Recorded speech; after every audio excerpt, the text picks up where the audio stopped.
یہ کوئی بیکلیش ہے, کوئی رد عمل ہے جو پاکستان کے بارے میں کہا جاتا ہے یا نہیں, کہ بنگلہ دیش میں جو ہم نے کیا, یا بنگلہ دیش خود اپنے اندر ہی ایک انٹروسپیکشن کے نتیجے میں موجودہ صورتحال میں گیا؟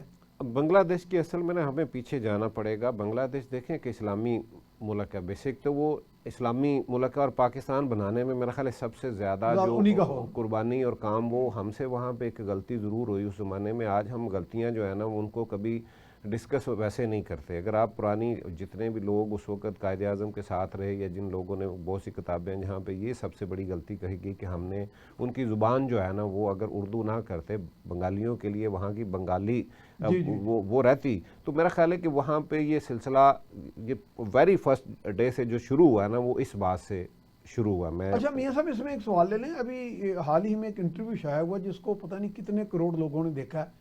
اس کو ایک بنگلہ دیشی جرنلسٹ ہیں الیاس حسین, میجر ڈالم تھے, میجر شریف الحق ڈالم, وہ ان کے ہاتھوں سے شیخ مجیب الرحمان کا شاید اسیسینیشن ہوئی تھی یا کسی اور اسی طرح کے ان کے لیڈر کی. تو وہ بتاتے ہیں کہ یہ بالکل سب غلط پروپیگنڈا ہے, کہ وہ پہلے دن سے ہی بھارت کے ساتھ الائن تھے اور ان کا ایک ہی ایجنڈا تھا, جنہیں ہم بڑا پاپولر لیڈر بنگلہ بندھو کہتے ہیں نا, کہ وہاں پہ بھارت کی پوری مداخلت تھی. اور وہ پہلے دن ہی سے بنگلہ دیش کو باقاعدہ ان کا ایک معاہدہ تھا, اس معاہدہ کا نام بھی ہے جو مجھے اس وقت یاد نہیں, جو پہلے سے طے تھا کہ جی ساری ایڈمنسٹریشن ہر چیز دفاع تک بھارت کرے گا بنگلہ دیش کا. دیکھیں یہ صرف بھٹو کے کہنے پہ نہیں ہوا, پہلے سے تیاری تھی. دیکھیں یہ بات میں نے سٹارٹ آپ سے ایک بات, جہاں سے بات شروع کیسے ہوتی ہے. اب کسی ملکوں کے اندر جب کسی کو خلاف کرنا ہوتا ہے تو بات تو جو ہے نا, دیکھیں انہوں نے سب سے زیادہ محنت انہوں نے کی, سب سے زیادہ قربانی انہوں نے دی, پاکستان بنانے میں کردار ان کا تھا, ان کی تعداد ہم سے زیادہ تھی, ہمارا غالباً کو 47 اور وہ اس سے 52% سے اوپر یا 53% ان کی تھی. تو مجھے یہ بتائیں کہ کیا ہم نے ان کے ساتھ وہ جو ان کا شیئر بنتا تھا ان کو دیا, ان کو کسی بھی جگہ پہ شامل کیا؟ جب ہم نے یہ کام کر دیا اور اس کے بعد پھر دیکھیں کہ وہاں پہ یہ جب چلتی ہے اس طرح کی تحریک, تو اس طرح کے لیڈر بھی پھر وہ نئے لیڈر بھی آ جاتے ہیں, پچھلے سوچوں سے مختلف ہوتی ہے. کبھی بھی اس بندے کو پذیرائی نہ ملتی اگر اس کو ہم موقع نہیں دیتے. آج بھی دیکھیں پاکستان کے اندر میں سمجھتا ہوں کہ اس وقت بھی اگر یہ میں نے جو ہے نا, میں نے پچھلے دنوں کسی کا انٹرویو جو ہے نا, وہ ایک صاحب وہ کہہ رہے کہ میں وہاں تھا, بزرگ کو ہمارے سیاستدان ہے, میں اتفاق سے مجھے نام اس وقت ذہن میں نہیں آ رہا, کہتے میں نے اس زمانے میں یہ بات کہی تھی کہ اگر اس کو اقتدار دے دیا جائے تو یہ جب واپس جائے گا وہاں پہ تو اس کا کالی جھنڈیوں سے جو ہے نا استقبال کیا جائے گا, اس کو لوگ اس طرح سے پسند نہیں کرتے اور اس سے چلے گا بھی نہیں. تو یہ 2-4-6 ماہ کے اندر یہ جو ہے نا سارا ہوا نکل جائے گی غبارے سے. تو اب یہ میں کہہ رہا تھا چونکہ وقت تھوڑا کہ یہ افغانستان کا بھارت سے جو اب میں وہی کہہ رہا ہوں, دیکھیں وہ جو کچھ ہوا ہے, میں پہلے تو بنگلہ دیش کا بتاؤں کہ بنگلہ دیش میں پاکستان کا کردار نہیں ہے, یہ تو پاکستان کی خوش قسمتی یہ ہے کہ وہ ان سے جان چھوٹی, کیونکہ وہاں پہ دیکھیں کہ جتنی بھی ان کی پرائم منسٹر جو کچھ کرتی رہی وہ اسلام دشمنی بھی رہی ہے. یعنی کہ بھارت بنگلہ دیش کی عوام نے اب یہ فیصلہ کیا ہے کہ شیخ مجیب اور ان کی بیٹی یہ ہمارے وطن کے لیے نہیں سودمند سر. دوسری بات یہ وہاں پہ ہر وہ کام ہوا ہے جس کو جو آپ کے اسلام کے خلاف اور اسلامی جو ہے نظریے کے خلاف, جو اسلام نظریہ یا بنگلہ یہ سب کے خلاف, اور خاص طور پہ وہاں پہ پاکستان کا نام جو ہے نا وہ لینا بھی گناہ سمجھا جاتا تھا. لیکن اب تو ہمارا ایک ڈیلیگیشن اب تو فیڈریشن آف چیمبر کا چلا گیا الحمدللہ. تو میں سمجھتا ہوں کہ یہ ساری بات جو ہے نا وہاں پہ جب یہ سلسلہ ہوا ہے تو ان کو اب وہ جو مخالف قوت ہے ان کو پتا ہے کہ جب یہ پاکستان سارا وہاں پہ, اور دیکھیں وہاں کے جو اس وقت وزیر اعظم ہیں جو نہیں جو بنگلہ دیش کے, وہ ان کا پورے کا پورا رجحان کدھر ہے, وہ آپ سے جو ہے نا اس وقت ملاقاتیں آپ سے جو آپ کے ڈیلیگیشن جا رہے ہیں ادھر سے ادھر آ رہے ہیں, تو یہ انڈیا کو کوئی بہت بہتر. یہ سب چونکہ وقت تھوڑا میں چاہ رہا تھا معیشت پہ بات ہو جائے. یہ ابھی حال ہی میں ایک خبر آئی ہے کہ پاکستان دنیا کا پہلا ملک ہے جس کو ورلڈ بینک نے کنٹری فریم ورک پارٹنرشپ میں کا انتخاب کیا ہے, اور 10 سال کا ایک $20 ارب کا پیکج ہے جس میں کلائمیٹ چینج ہے, ہیلتھ ہے, ایجوکیشن ہے, ٹرانسپورٹ, اور یعنی کہ سوشل سیکٹرز پہ جو ہمارے ہاں ایک کمیاں پائی جاتی ہیں ان کو ایڈریس کرنے کے لیے یہ آئی ہے خبر. اس کو آپ how do you view it? ہاں, اس کو اگر آپ انٹرپریٹ کریں نا تو یہ کیوں ہو رہا ہے؟ مطلب آپ ابھی جو ہے یہ کیسے ممکن ہوا؟ یہ کیسے، اس سے پہلے ابھی جو 2 ہفتے پہلے ہوا MBZ نے، رحیم یار خان جب آئے تھے تو انہوں نے رول اوور کیا کوئی $2 ارب کا جو لون تھا، اچھا جب UAE کے آئے، UAE کی MBZ جس کو کہتے ہیں، محمد بن زید. اس طرح چائنا بھی یہ اشارے دے رہا ہے، ورلڈ بینک کی کافی مصدقہ رپورٹس ہے کہ 20. اب یہ کیوں ہو رہا ہے؟ میکرو اکنامک انڈیکیٹر بھی نو ڈاؤٹ بہتر ہے، لیکن اس میں تیزی کیوں آئی ہے؟ میرے خیال میں جو کرکس ہے وہ جو 26ویں آئینی ترمیم آئی ہے، اس کے بعد سارا سینیارو چینج ہوا ہے. اچھا 26ویں آئینی ترمیم کے بعد نظام نے اپنے آپ کو مستحکم کیا ہے. نظام نے کہا ہے کہ ہم 3 سال کے لیے نظام کہیں نہیں جا رہا ہے، یہ نظام ایسا ہی چلے گا، اور لوگوں نے اعتماد کیا، اور جس سے انٹرنیشنل اسٹیبلشمنٹ نے استعمال کیا ہے کہ یہ نظام ایسا ہی. دیکھیں نا، سرمایہ آپ بھی کہیں بزنس کا پیسہ لگائیں گے تو پہلے اس علاقے کو دیکھیں گے کہ یہاں پہ جو کرتا درتا ہے یہ ہے کہ نہیں. یہ تو نہیں ہے کہ جو مالک ہے وہ اگلے ہی دن مر جائے تو پھر تو آپ بیمار ہوں گے، اب نہیں لگائیں گے نا. تو اگر ان کو یہ پتہ لگے گا کہ یہ نظام ہے اور اس میں کل پرسوں بالکل ہی چینجز آ جائیں، پرائم منسٹر بھی چلا جائے، جوڈیشری بھی چلا جائے، تو وہ تو آ کے پیسہ نہیں دیں گے نا پاکستان کو. کتنی مشکل سے IMF کا لون ملا ہے پاکستان کو. لیکن یہ 26ویں آئینی ترمیم، میں اس کو اسٹریٹجک پوائنٹ آف ویو سے، مالیاتی سے زیادہ اسٹریٹجک پوائنٹ آف ویو سے اس کو ریٹ کرتا ہوں. 26ویں آئینی ترمیم نے، اسٹیبلشمنٹ نے ساری دنیا کو ایک پیغام دیا ہے کہ یہ نظام ایسا ہی چلے گا آئندہ 3-4 سالوں میں. تو آپ آئیں، انویسٹمنٹ کریں، اور اس کے بعد آپ کو رپورٹس آ رہی ہیں. جو آپ کے اکنامک انڈیکیٹر ہیں وہ بھی اسی لیے بہتر ہوئے ہیں کہ نظام نے اپنے آپ کو پیغام دیا. اسٹاک ایکسچینج میں دیکھیں نا، 1 لاکھ میری زندگی میں یاد نہیں کہ 1 لاکھ پوائنٹس کبھی عبور کیے ہوں پاکستان میں، کبھی پہلی دفعہ ہوا کہ لیکن اس کو ان کے جو حکومت مخالف لوگ ہیں وہ بے دریغ افسانوی سٹوریاں ایسی بنا کے پیش کر رہے ہیں کہ یہ بالکل ہی مصنوعی فگرز ہیں. تو ہم انہیں پوچھتے ہیں کہ اگر یہ نیچے آ جائے دھڑم، اگر 20,000 پہ آ جائے تو پھر وہ آپ کہیں گے حکومت کی ناقص کارکردگی ہے، اگر اوپر جائے تو پھر کہیں عمدہ کارکردگی ہے. اس پیمانے پہ تو یہ کہنا چاہیے. اکنامکس ایسی چیز ہے نا جس کو کوئی جٹلا نہیں سکتا. جس طرح میں نے آپ کو ڈالر کی مثال دی نا، تو یہ ڈالر کا تو میتھی پہ کر دیا، آپ نے اسحاق ڈار کو سرخرو کر دیا. نہیں، ابھی 1 مہینے سے جب یہ ٹرموئل ہے نا، میں یہ مثال دے رہا ہوں، تو سارا پیسہ امریکہ جا رہا ہے. تو انڈیا کی جو کرنسی ہے وہ 84 سے 87 پہ بڑا وولوٹائل ہوا ہے. آپ کو پتا ہے کہ RBI نے کتنا پیسہ پھینکا ہے 2 ہفتوں میں؟ RBI جو ریزرو بینک آف انڈیا ہے، کتنا پھینکا ہے 15 دنوں میں؟ $70 ارب مارکیٹ میں پھینکا ہے کہ روپے اوپر نہ آ جائے، سٹیبل رہے. تو میں یہ کہتا ہوں کہ یہ ہر ممالک کرتا ہے، یہ وہ چیز ہے، یہ وہ چیز ہے انڈیا بھی کر رہا ہے. ہاں، $70 ارب انہوں نے صرف مارکیٹ میں پھینکے. مطلب ان کے تو زیادہ ہے نا، $650 ارب ہے نا، تو اس میں $70 ارب صرف 15 دنوں انہوں نے پھینکے. تو یہ ہر کوئی کرتا ہے، یہ امریکہ بھی کرتا ہے، اور یہ تبھی کرتے ہیں جب آپ کے جیب میں پیسے. آپ کا مطلب یہ ایک بونافائڈ میکینزم ہے، یہ میکینزم ہے، بالکل یہ میکینزم اپلائی کرنی پڑتی ہے، یہ کرنی پڑتی ہے، اور یہ صحیح ہے. اس کے اور یہ آپ تبھی کر سکتے ہیں. اب ہمارے پاس اسپیس کتنی ہے؟ سنا ہے کہ انٹرسٹ ریٹ کو نیچے لانے کی کہتے ہیں 3-4% کی، میرے خیال میں 3-4 تو مشکل ہوگا. اچھا، تو یہ نہیں 3-4 سے مراد ہے کہ اب 13 ہے نا، شاید 8-9 پہ. نہیں، 8-9 تو مشکل ہے. اس سال تک میرے خیال سے یہ 10 سے 11 تک آئے گا. اچھا، ہاں، یہ ڈبل ڈیجٹ بار بار کہہ رہے ہیں نا کہ ہم سنگل ڈیجٹ، وہ تو کہہ رہے ہیں، لیکن مشکل ہے کیونکہ اب حالات اگر یہ 6 پہ آ جائیں گے تو آپ کی انفلیشن پھر دوبارہ شوٹ اپ کر جائے گی. کیونکہ آپ کے نا میکرو، اور اگر یہ $20 ارب آ گئے، اگر $20 ارب جس کا آپ بھی ذکر کر رہے ہیں، جس کا ہم نے بھی رپورٹ، تو پھر یہ 5% بھی آ جائیں گے. اچھا ہاں، یہ ایک بہت بڑی اچھا میاں صاحب، یہ جو $20 ارب کی بات ہوئی ہے ورلڈ بینک کی طرف سے، تو اس میں ایک اور ان کی ورلڈ بینک کی رپورٹ میں یہ ذکر آیا کہ 10 سال کا یہ ایگریمنٹ ہے، اور جس سے یہ ہے کہ حکومت آئے کو جائے. ہم اس سے قطع نظر یہ، یعنی اس کا مطلب اس معاہدے میں کچھ ایسی چیز ہو، آج شاید ان کے آ بھی گئے ہیں، ان کے کوئی مارٹن ریزر یا کیا نام ہے ان کے، جو ساؤتھ ایشیا کے ورلڈ بینک کے آنے والے ہیں آج یا کل میں، تو وہ ایگریمنٹ میں شاید کچھ اس طرح کی شرائط رکھیں گے، یا پھر پتہ نہیں کیا میکینزم ہوگا کہ ریاست پاکستان کے ساتھ، تاکہ کوئی بھی پارٹی اقتدار میں آئے تو اس سے انحراف نہ کر سکے. میرا خیال ہے کہ افریدی صاحب نے اس کو بڑا اچھے طریقے سے بتایا کہ وہ جو 26ویں ترمیم کے بعد اب دنیا کو بھی پتہ چلا کہ یہاں پہ کوئی سٹیبل جو ہے نا وہ معاملہ رہے گا. اگر ہم یہاں پہ انویسٹمنٹ کرتے ہیں تو وہ اس کا یہ حال نہیں ہوگا جو پہلے ہوتا رہا. ٹھیک ہے، ایک تو اس میں یہ مسئلہ ہے.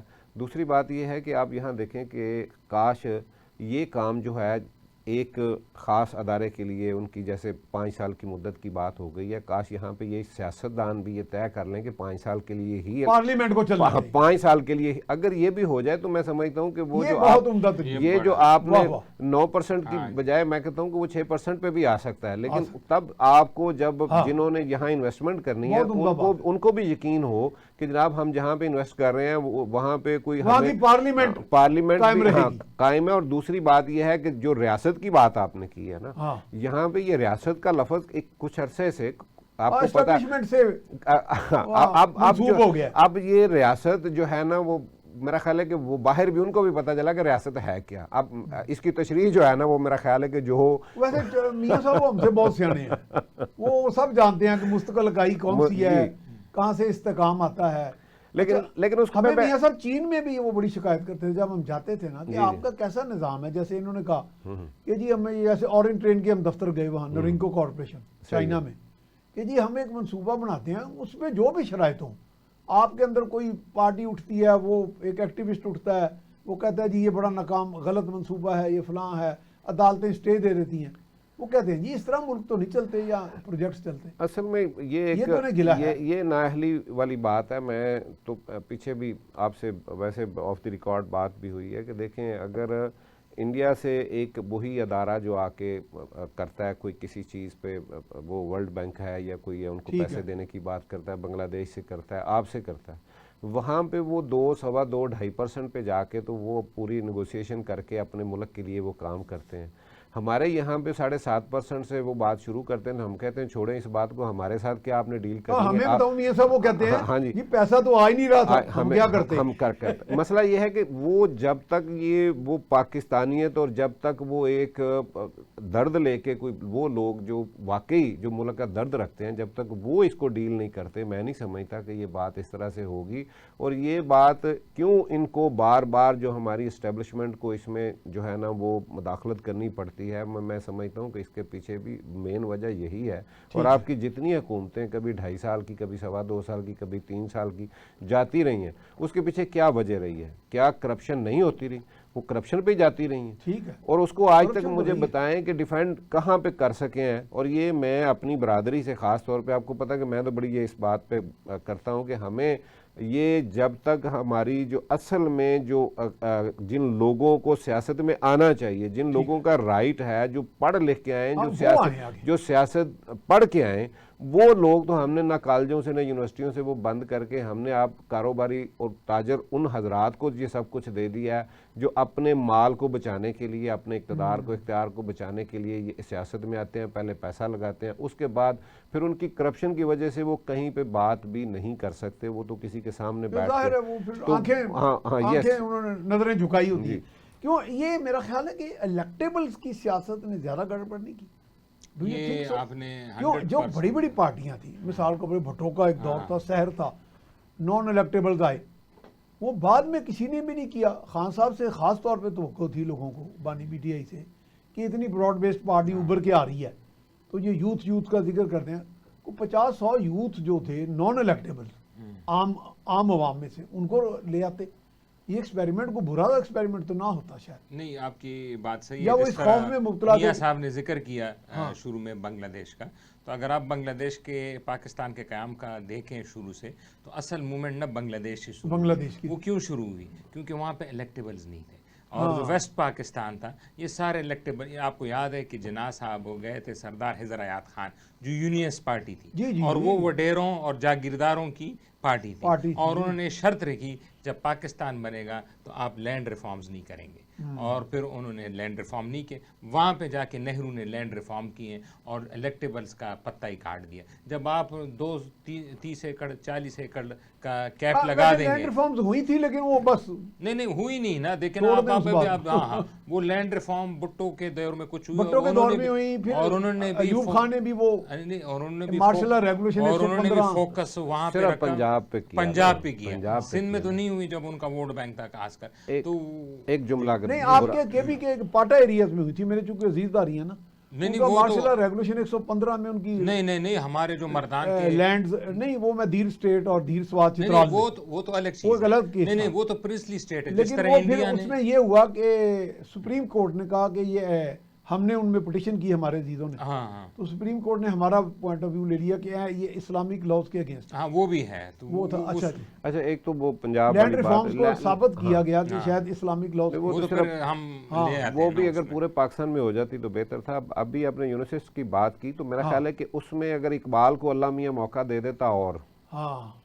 تو یہ شاید یہ مسئلہ جو ہے نا، یہ جو اس وقت پیش آیا، اس وقت کی قیادت کو وہ نہ آتا. آپ کو پتہ ہے کہ اس کو چیلنج علامہ اقبال نے کر یہ ہمیں عارضہ مزید لاحقنا ہوتا. ہاں جی، یہ سب سے پہلے انہوں نے اس کو چیلنج کر کے خود آپ پارٹی میں آئے. آپ کو پتہ ہے کہ اقبال نے اس وقت اعلان کیا اور اس کے بعد پھر وہ جو ہے نا وہ کچھ لوگوں کو ساتھ جو ہے نا وہ پارٹی میں شامل کیا، اور ان کو جو ہے نا وہ اس وقت کی یہ سارے جو وڈیرے تھے ان کو چیلنج اقبال، اگر اللہ تعالیٰ اسے موقع دیتا تو شاید یہ اسی وقت کوئی بہتری کی طرف ہم چلے جاتے.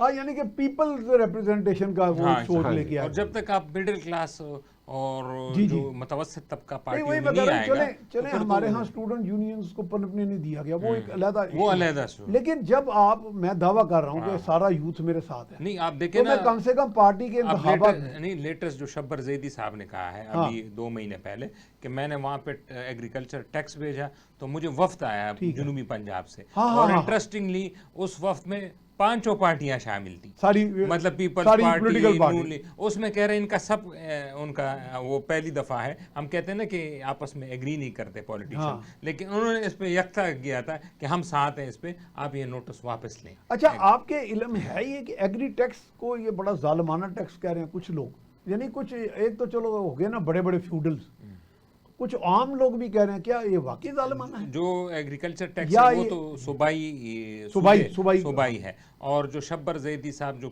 چیئرمین رہ چکے ہیں ان کے بقول خود انہوں نے کہا کہ سندھ میں ڈپارٹمنٹ ہی نہیں ہے ایگریکلچر کا. پنجاب میں جو ایگریکلچر کا ٹیکس کلیکشن کا ڈپارٹمنٹ ہے وہ اتنا ہی ٹیکس کلیکٹ کرے کہ ان کی تنخواہیں نکل جاتی ہیں. تو یہ تو ہمارے ایگریکلچر ٹیکس کلیکشن اب تو ہے نئی ڈسپنسیشن آئی ہے، ایک نیا سسٹم آیا تو ہے، کہہ رہے ہیں کہ امپوز کیا، لیکن آپ کا نظام سارا ان پہ، آپ دیکھیں نا جو نون لیگ میں ہے یا جو پی ٹی آئی میں ہے، جو ایم پی ہے، تو وہ تو سارا نظام. اجازت دے تو میں افریدی صاحب اب ہمارے پاس ایک ہی منٹ سوال ان سے بنتا ہے کیونکہ یہ معیشت کے بارے میں بات کر سکتے ہیں. میرا خیال ہے کہ اس پہ اگر این ایف سی ایوارڈ کو دوبارہ ریوزٹ کیا جائے تو پھر شاید کوئی، میرا خیال ہے کہ اس میں بہتری کے کچھ چانس بن سکتے ہیں. پھر وہ ٹیکس کلیکشن کا بھی اور باقی بھی جو ہر صوبے کی، اب دیکھیں نا کہ صاحب اکٹھے ہو کے جو بات بھی بتا رہے ہیں کہ شہزادی صاحب، لیکن اگر ایک جگہ پہ ہو رہا ہے اور وہ اپنے صرف اپنی تنہاؤں کے لیے ٹیکس اکٹھا کرتے ہیں اور باقی اپنے لیے تو وہ جو کرتے ہیں وہ سب کو ہی پتا ہے، تو میرا خیال ہے کہ اس پہ این ایف سی ایوارڈ کو اگر دوبارہ ریوزٹ اس پہ ہو جائے تو شاید بہتری کی کوئی. یہ افریدی صاحب. جی بالکل. این ایف سی ایوارڈ میں تو سب سے بڑا لیکونہ جو ہے نا کہ صوبے تو اپنے شیئرز لے جاتے ہیں اور صوبے اور صوبوں میں رسپانسبلٹی کوئی نہیں ہے. بہت شکریہ جناب منصور افریدی صاحب، میاں وحید صاحب. جناب بڑی سیر حاصل گفتگو ہوئی اسٹریٹجک ایشوز کے اوپر، معیشت کے ایشو کے اوپر، اور کچھ اس میں جو لب لباب ہے کہ جیسے ہمارے معزز یہاں اینالسٹ نے کہا کہ جس طرح باقی اداروں کا ہم ایک تسلسل چاہتے ہیں، استحکام چاہتے ہیں، اس طرح پارلیمنٹ کا بھی ہو. اور اس میں ایک بڑی متھ آج بریک ہوئی کہ وہ ڈالر جو فریز کیے گئے تھے وہ ایک افسانہ تھا، اور یہ جو فگرز آتی ہیں معیشت کی، یہ فج فگرز نہیں ہیں، یہ حقائق پر مبنی ہیں جن کو دنیا تسلیم کرتی ہے. اس کے ساتھ ہی میاں سیف الرحمان کو اجازت دیجیے. اللہ نگہبان.